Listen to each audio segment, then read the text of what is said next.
Augustine addresses the question of whether one has the right to commit suicide in order to escape temporal evils.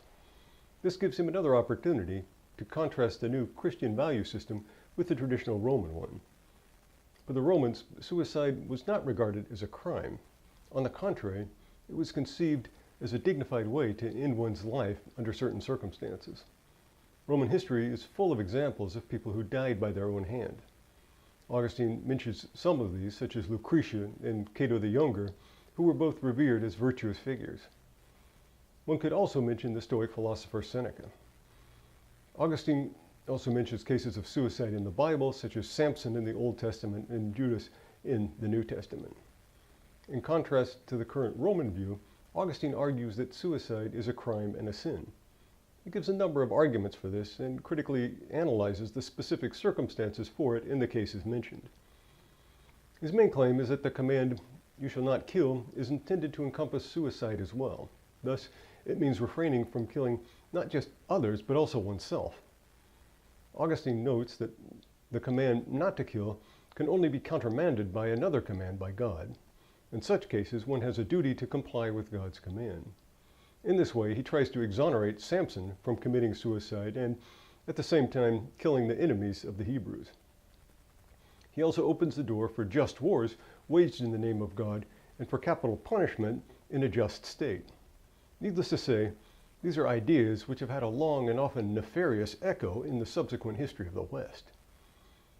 He excoriates the revered heroes of Roman history who committed suicide, claiming that suicide is a sign of weakness in a character who lacks the courage to stand up to the difficulties of life. Augustine holds up Job as an example of a virtuous character who bore hardship with great patience and did not give in to the temptation of suicide. During difficult times, such as that of the sack of Rome, Augustine claims Christians find consolation in the idea that God allows them to suffer in order to correct and reform them for their moral shortcomings. Moreover, they believe that whatever they suffer or are subject to in this world, their virtue will be rewarded in the Last Judgment.